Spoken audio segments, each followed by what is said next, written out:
సమ్మర్లో సిటీతో పాటు జిల్లాల్లో తాగునీటి సమస్యలు రాకుండా చర్యలు తీసుకుంటోంది రాష్ట్ర ప్రభుత్వం. ఇందులో భాగంగా నల్లమలలోని కృష్ణానది శ్రీశైలం బ్యాక్ వాటర్ను పరిశీలించారు పంచాయతీరాజ్ గ్రామీణాభివృద్ధి శాఖ ప్రత్యేక కార్యదర్శి సందీప్ కుమార్ సుల్తానియా. నాగర్ కర్నూల్ జిల్లా కొల్లాపూర్ మండలం ఎల్లూరు సమీపంలోని ఎంజీఎల్ఐ మిషన్ భగీరథ గోపాల్ దిన్నే రిజర్వాయర్లోని నీటి లభ్యతను ఆయన పరిశీలించారు. కృష్ణానది శ్రీశైలం బ్యాక్ వాటర్ కోతిగుండం దగ్గర నీటి నిల్వలను క్షేత్రస్థాయిలో సందీప్ సుల్తానియా పరిశీలించారు. నీటి లభ్యత వివరాలను అధికారుల నుంచి అడిగి తెలుసుకున్నారు. వేసవిలో జిల్లా ప్రజలకు తాగునీటి ఇబ్బందులు లేకుండా ప్రణాళికాబద్ధంగా నీటిని ఎత్తిపోసేలా అధికారులు చర్యలు తీసుకోవాలని సందీప్ సుల్తానియా సూచించారు.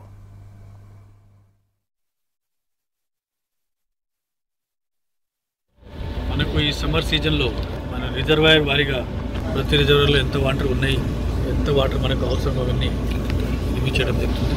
అదేవిధంగా జిల్లా లెవెల్లో కూడా ఆ జిల్లాలో మంచినీటికి సంబంధించిన పరిస్థితి ఎట్లా ఉన్నాయి అవన్నీ సంబంధించిన నియమించడం జరుగుతుంది.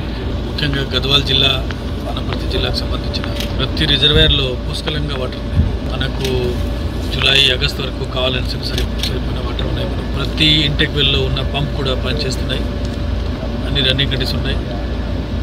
వాళ్ళు కూడా మ్యాక్సిమం వాటర్ డ్రా చేస్తున్నారు ఎంత కావాల్సింది. గద్వాల్, వనపర్తి జిల్లాకు సంబంధించిన ప్రతి విలేజ్లో కూడా మిషన్ భాగీరథ వాటర్ సరిపోయిపోతున్నాయి.